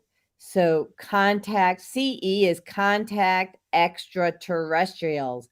And there's a whole book on it. So I'm going to share with everybody because, that's who I am. I just like, if I don't understand something, either I'm going to ask, or if I can't ask, I'll just quick research it. Let's see here. Here we go. So people, there we go. CE, initiating contact with extraterrestrials. And this is Peter Slattery, but I'm sure that, there's a lot, just so you guys kind of know what that means. So, and then we have Charles Key. Welcome to the show this morning, Charles. Thank you for showing up. He says there is no relationship on earth that will replace the love that we will experience with the creator of the universe. I agree with that. And then what happens is when you connect with the universe, when you connect with earth, when you love on the trees and you sit at the ocean and you play in the sand and you do all those things, that is in itself your experience with the creator of the universe. Yep. Because the creator, Father, Mother, God, as I call it, wants to experience itself. It wants to experience itself. And that's why we have polarities. Completely. Charles, I hope you're starting to feel better. I've been sending frequencies to you every single day for the last, I think, 8 days for 9 hours at night while you sleep. So hopefully you're starting to release some of the crap that was bothering you. I just did it as a gift because he needs it. So that's nice. Charles says polarities. Please explain. Opposites. That's why we, to know what love is, we have to know what hate is. To know what anger and chaos is, or to know what peace is, we have to know what anger and chaos is. To know what abundance is, we have to know what scarcity is. So these are all the things the creator wants to know constantly. And so that's what we're all about. And so that's why we go through all these things. That's what I was explaining on Facebook yesterday. I did this post, so Andrew and I, we've been manifesting peace, inner peace. Well, you don't get to manifest inner peace without releasing all the crap that stops you from achieving inner peace. So that means you have to bring up all the things for all the programming, childhood, even adulthood, past lives. You have to bring that up and release it. But it has to, in my experience, and maybe have a different way, it gets triggered. And so you trigger it, it gets triggered somehow, and then you can give it back to God and say, that's not for me anymore. Right. Also, you can learn through observation, like that too. You're talking about shadow work, which we briefly talked about the other day. Sorry. Shadow work is all that stuff inside of you that you've been holding on to. It is also pretty much everything with your ego. That's why when you really can get past your shadow work and release it, the key with that, though, is remembering that all that work that you had to do through all the rough times, like I know in my childhood, that was a lot of shadow work.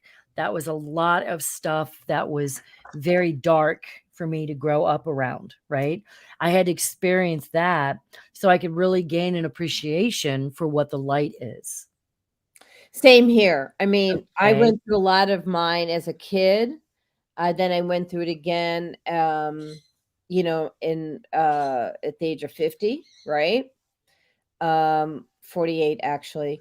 Um, and then of course I thought I was fine, and then I got married and I had to deal with that part. And so, for those of you, like if you have a marriage that's in trouble or what have you, try not to attack that person. You may be triggered to do it or trained or programmed to do it, to go on to defense like I was. I was just trained to go on defense. I mean, that's how that was. And I had to really shift my thinking and come from heart. And it was interesting because Fagala, my supervisor, who's going to be in here shortly, he's been telling us for years, start with heart. Mm-hmm. And if we start with heart and start loving on people and understanding where they're coming from, and try to pause when you get triggered. And that's the hard part. Like, how do you pause when you get triggered by something from, who knows where? And the answer is breathe.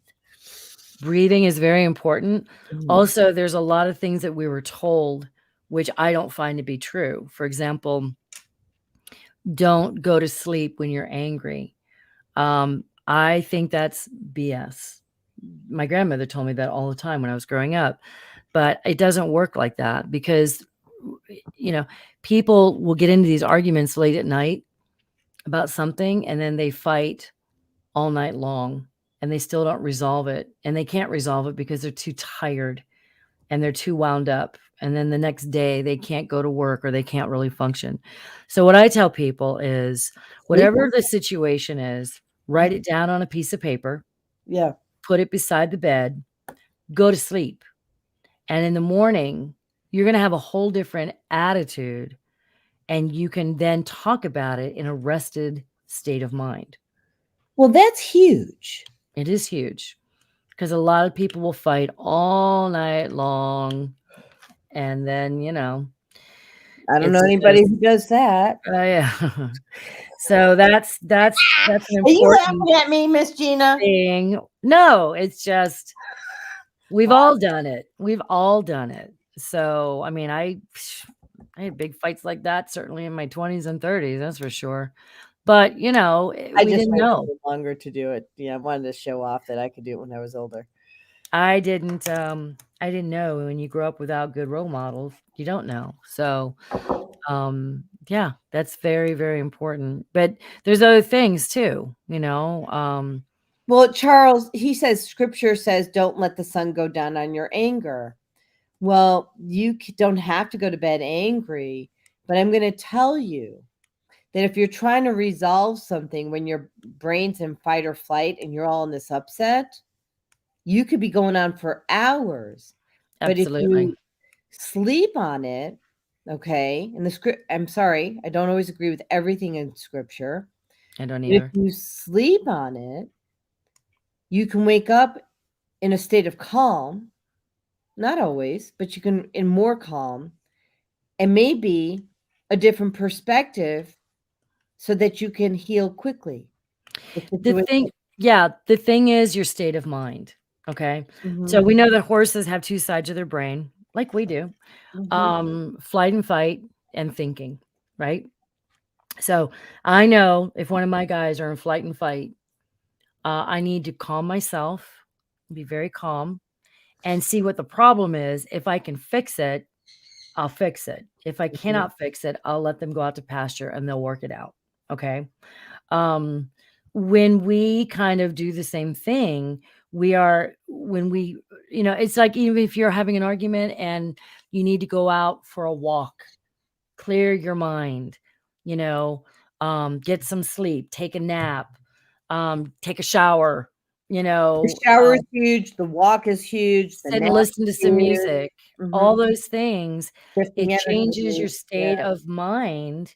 And I mean, your state of mind is something that people don't even realize how powerful that is, because that's what I teach people to do, is to go into different situations with a different state of mind.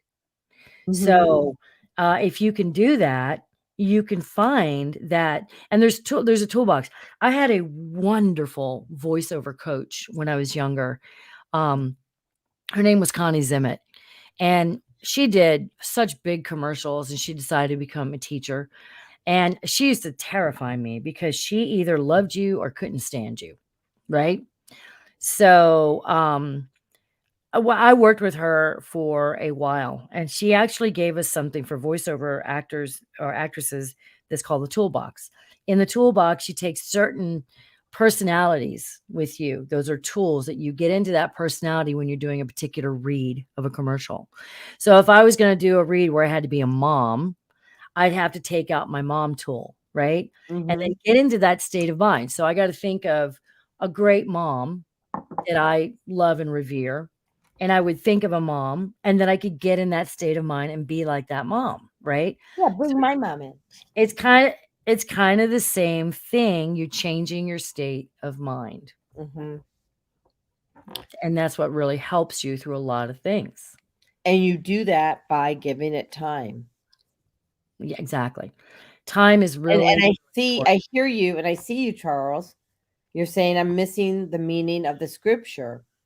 I'm just saying I don't agree with it, actually. He says managing conflicts in intimate relationships is the single most important aspect of growth. Totally agree. Yep, I agree. Oh, so are you saying you can't go to bed angry and wake up in the next morning and heal it? Or what are you saying? Because I am in complete agreement that managing conflicts in intimate relationships is the single most important aspect of growth in relationship, because what you create in that relationship is what you're going to bring to the rest of the world. He says it means forgiveness, not trying to resolve the argument. I'm all about forgiveness. Yeah. I'm all about forgiveness, and that's what I really teach in my coaching. Mm-hmm. Forgiveness is not condoning what was done. It's releasing you so you don't carry it around with you. But Yes. sometimes you need a little time and a little space to think things through. Like when I have a client that comes and she says, or he says, I cannot forgive that person yet. I don't pass judgment on that. Right. And I'll say, okay, if you need a little time, that's fine. I may send them to go read a book. I may send them to go watch a movie. At some point, I know that they're going to forgive.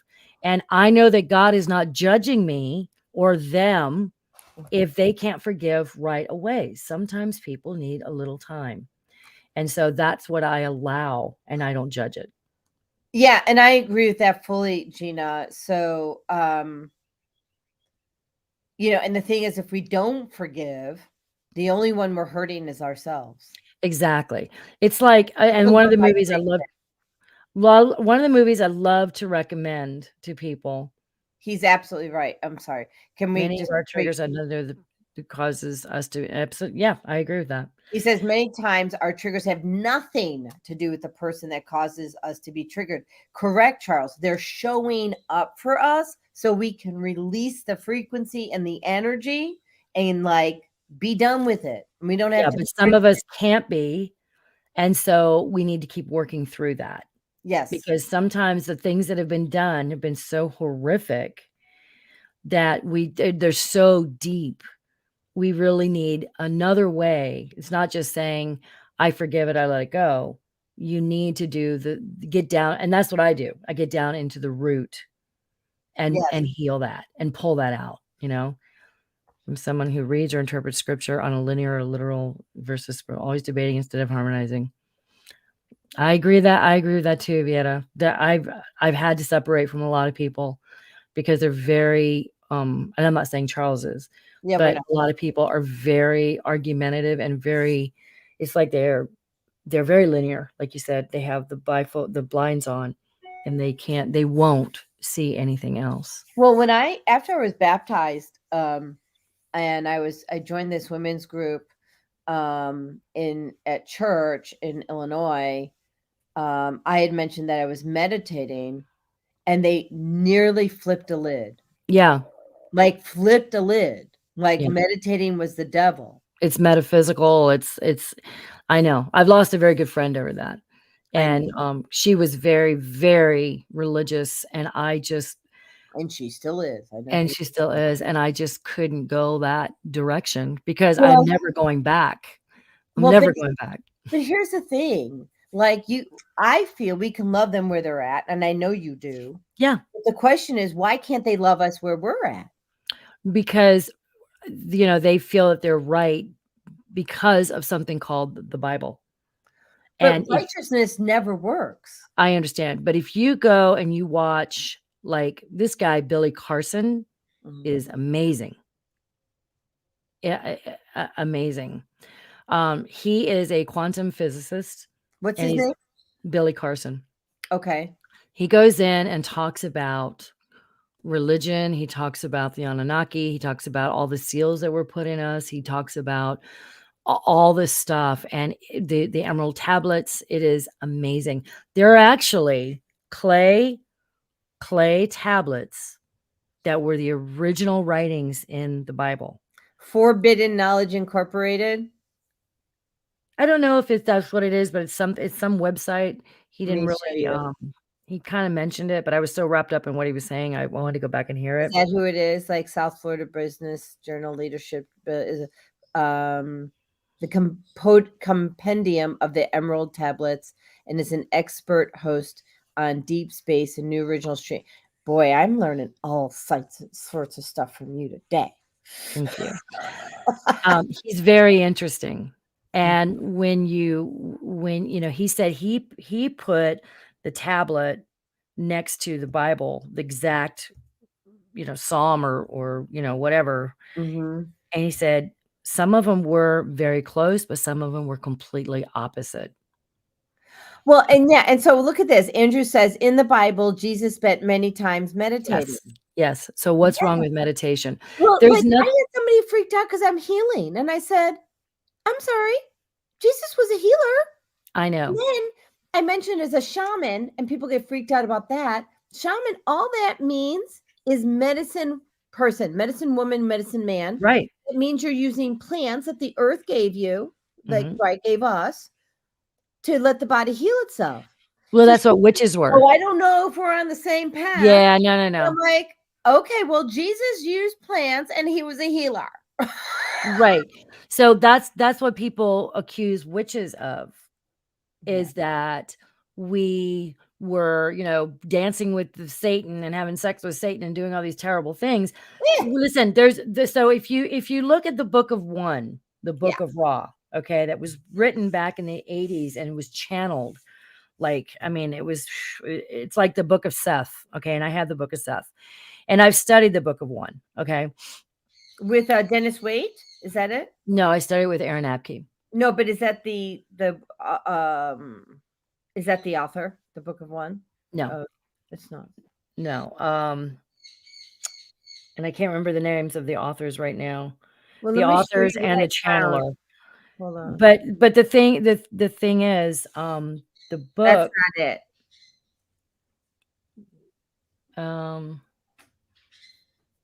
This is the Book of One, Dennis Wade. No. The girls are coming in. Okay, no, that's I'll find the other one. I'll find the one you're talking about. Keep going. Yeah. That's not. The Book of One talks about the creator of all that is. Talks about what we're doing, why we're doing it, the many dimensions. So we have the choice to make. Hey, girls. We have the choice to make to be either a positive or a negative person. The negatives are the ones in the dark. They're the ones, and I'm relating this to being witch, right? Right. Anybody could choose to follow a dark path. Yeah, anyone. You have to follow a light path. It doesn't mean specifically that because you're a witch, you follow a dark path. I practice, okay? And I'm not doing anything negative, anything dark.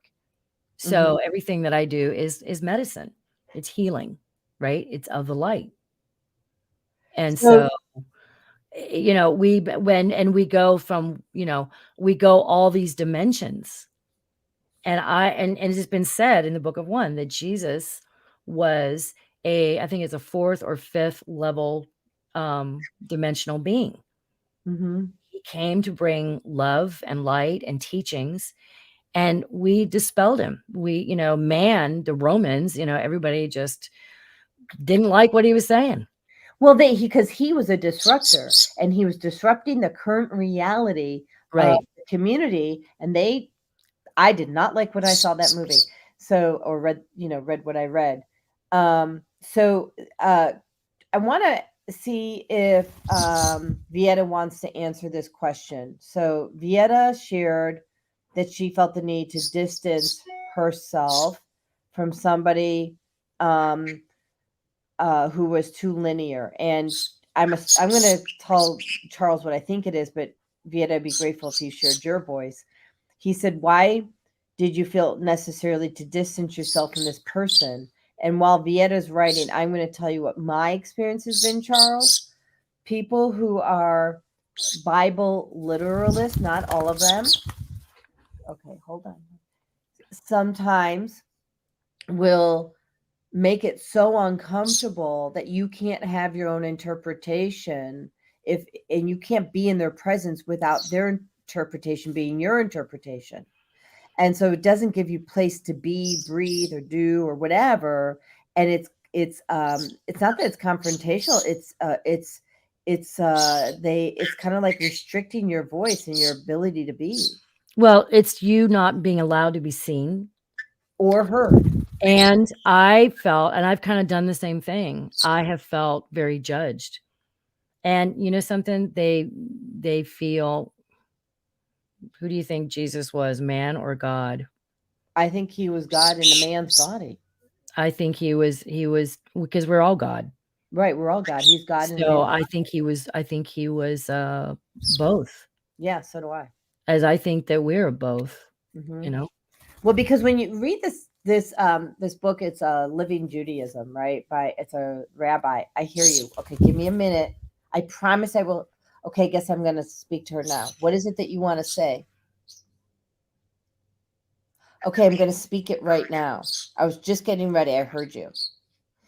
So there's this book by Living Judaism, and then by this rabbi, and the introduction is very poetic, and it talks about how when God was creating the earth, he breathed his light into all these vessels that filled his aura, his brilliance, his energy, and that on the seventh day, these vessels couldn't hold God's radiance anymore, and the vessels burst, and all the shards of light, which was God, created man. So we all have God within us, like that. And so that's what you wanted me to say. And so, oh gosh, the board's blowing up. So that's why. Okay. So wow. So Chris is saying that's exactly why I was never invited back to Bible study as a teenager. I interpreted verses so differently. I don't think they really knew what to do with it. Yeah. Yeah. It's all based in fear. That's been my experience. Yeah. And Charles says, I don't pretend to know everything, far from it, but I know one thing. I am not God. You are God. You have God in you. Well, that's considered blasphemy to say that. Ow. What do you want to say? Hold on. Stop it. I know. I hear you. You got to give me a chance to hear you without biting me. She's what really are you biting going to say? Got it. She has a message for you, Charles. So tell me the message. Stop it.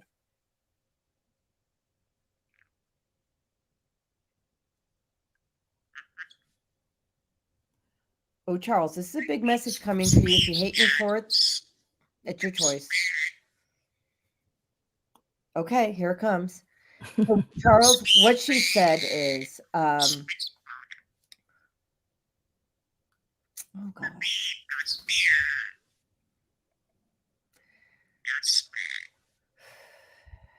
I got to find words. Excuse me. I got to find words to say this.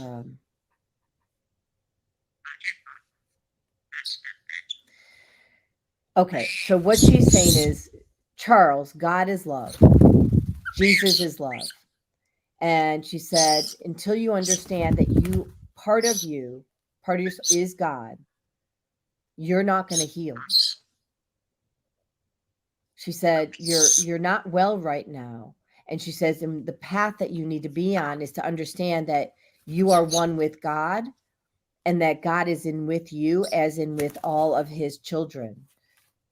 Am I catching that right? Or is there something more? There's something more. I'm catching. Don't bite me. I'm hearing you. It hurts when you bite me. So she's now saying you have to love yourself.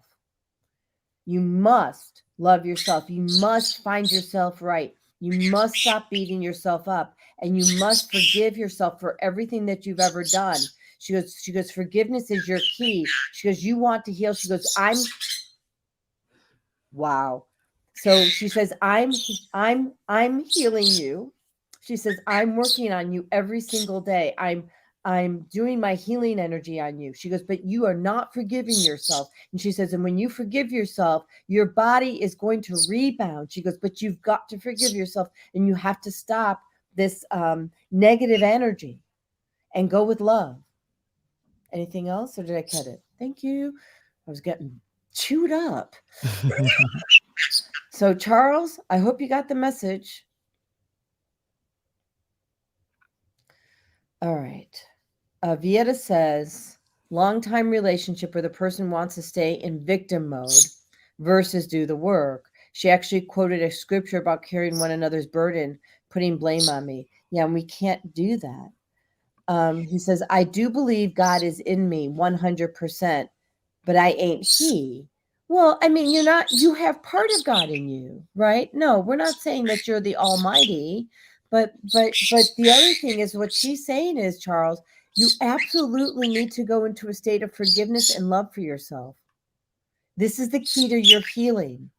And if you haven't watched the video where I did for Michael Murphy Burke, where it's all about forgiveness, and actually Gina was part of that healing, as was my husband Andrew, you need to watch it. So if you don't have it, you can text me later. I'll send it to you. Too late in the show to pop it on now. But this is a message from her, and she is a divine being of God. Are you complete? Yeah, she's complete. And she says, I see you. Of course she does. Well, it does matter how we see each other. Mm-hmm. If we see each other through judgmental eyes, then that's not really seeing somebody with love. So we need to stop, we need to accept. We need to stop judging. We need to let people be in their space and let people move and do the things that they feel in their heart.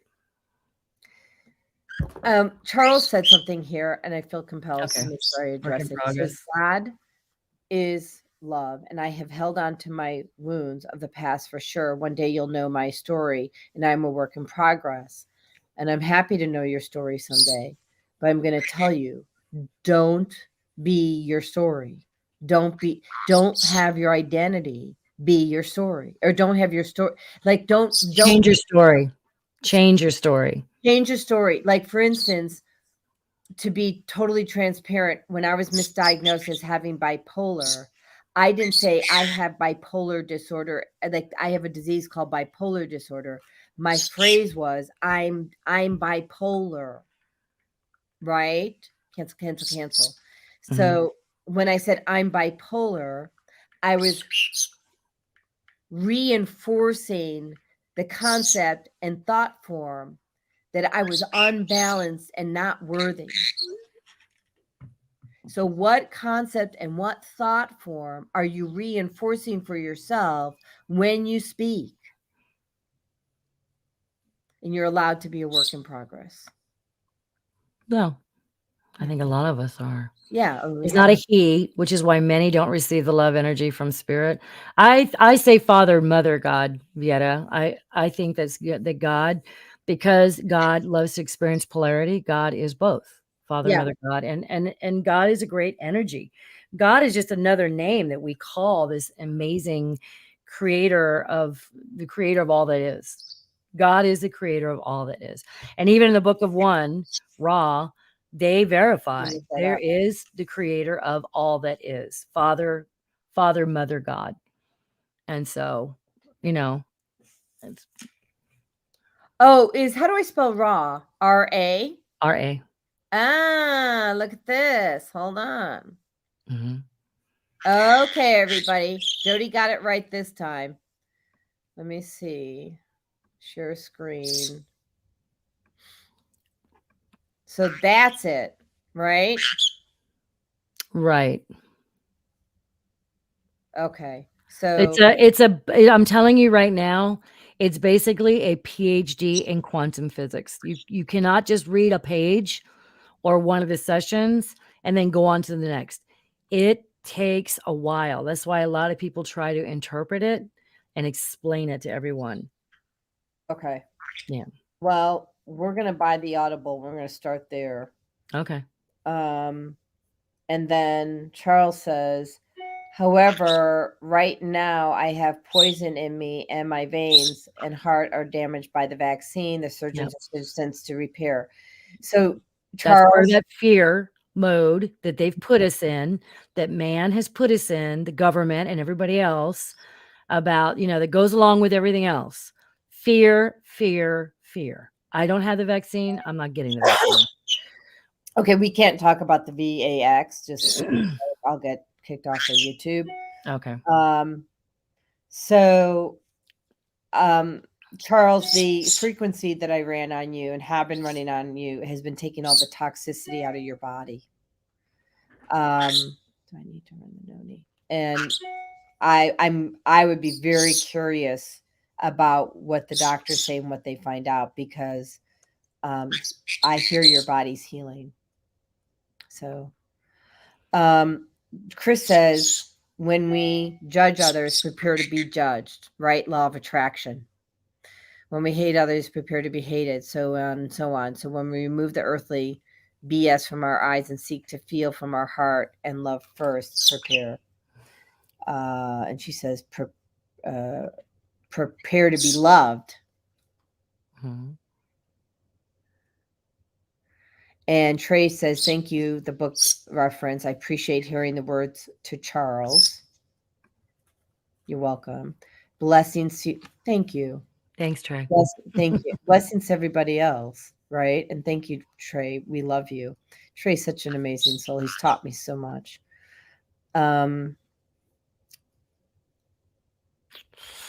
So I'm going to ask Charles to change your languaging. As long as you keep on writing this and speaking it, it's exactly what the universe is going to give you.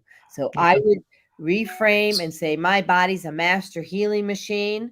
My body's healthy. Yeah. So I get it. Change your words. Words are powerful. I can't give you a bigger message than that. You want to add to that, Dolly? Don't be stuck in that story. Look, we had a guy who was on his deathbed, and by the time we were done with him, he was healing. He's working now. Okay. Yeah. So you have a choice in the matter. So you can keep repeating that story to yourself, or you can keep saying, I am healing. My body's rapidly healing. I mean, I would find something positive. If you can't figure it out yourself, Google positive affirmations on the internet. There's one on YouTube. It's called Power Thoughts Meditation Club. It's free. It's one that I start people meditating that don't meditate regularly. Beautiful words of affirmation. And you could pick up the one that says, I am unstoppable courage. Yeah. So, all right. So we are 10:04. We're 4 minutes over. This is a first. Well, thank you. It was fun. it was so delightful. I'm so happy that everyone, showed up and was so engaging. And so I'm going to end the episode. I just did, and I welcome everybody to next week. We're going to be talking about, Thank you for using Blog Talk Radio. we'll be talking about healing from the inside out, and also healing your skin. So there's a woman who I'll send a video out, but go to Susan Essentials, the Facebook page and the YouTube, and look for a video about two women. This one was caught in a chemical fire, and healed her skin using a specific plant that's out of Russia at sea buckthorn. And it's really cool. And you want to learn about that and as much as you can. So, all right, everybody, let me just do this and